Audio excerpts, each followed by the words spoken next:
Viewers, waste Bengal जो है कोई कसर नहीं छोड़ रहा है किसी भी कीमत पे।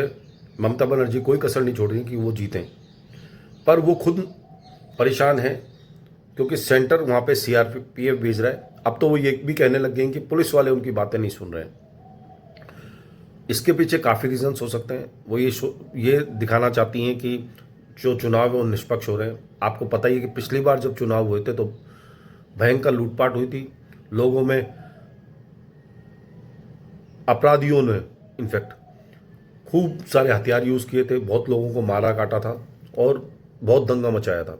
इस बार सेंटर ने कोई कोताही नहीं बरती और सीआरपीएफ और इवन जो सेंटर से आईपीएस ऑफिसर हैं, काफ़ी पॉपुलर हो रहे हैं, मिस्टर शर्मा, उनको भेजा गया है और कोशिश की जा रही है कि किसी तरह से ये चुनाव बिल्कुल निष्पक्ष हो, किसी पे कोई दबाव ना हो। पहले जो तथाकथित टीएमसी के जो लोग होते थे, वर्कर्स होते थे, वो किसी भी कीमत पर वायलेंस में उतर जाते थे, किसी भी कीमत पर लोगों को प्रेशराइज करते थे।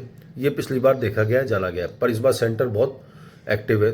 दूसरी बात यह है कि जो सेंटर की सरकार है, यानी कि भारतीय जनता पार्टी, वो पूरी कोशिश कर रही है कि किसी भी तरीके से बंगाल में जीता जाए, क्योंकि ये उनके लिए आखिरी चांस है। अगर वो नहीं जीते, अगर इस बार नहीं जीते तो चांसेस बहुत कम है आने वाले समय के लिए। और वो पूरा कोशिश कर रहे हैं, वो फोर्सेस भेज रहे हैं, सब कुछ कर रहे हैं।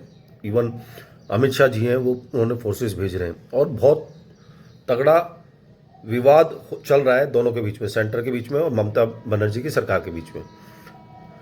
इसके आगे अगर हम बात करें तो जो कांग्रेस है और जो जितने भी कम्युनिस्ट पार्टीज हैं वो तो चुपचाप बैठी हुई हैं और कोशिश कर रही हैं कि कहीं किसी तरह से अपना अस्तित्व को मेंटेन कर पाए, अस्तित्व को रख पाए, क्योंकि ऑलरेडी माओवादी खत्म हो चुके हैं। जो माओ लैंड कहलाती थी, बिहार और ये जो उड़ीसा वाला जो क्षेत्र था, एमपीज का, इवन साउथ तक, वो पूरा खत्म हो चुका है।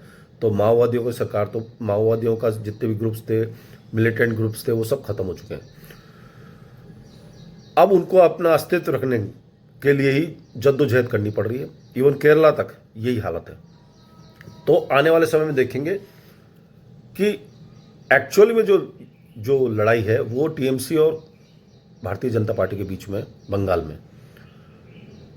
लोग इतना बड़ा जो परसेंटेज ऑफ वोटिंग हुई है वो यही शो करता है कि कहीं ना कहीं बदलाव चाहते हैं लोग, बाग बदलाव चाहते हैं, मतलब बंगाल की जनता बदलाव चाहती है।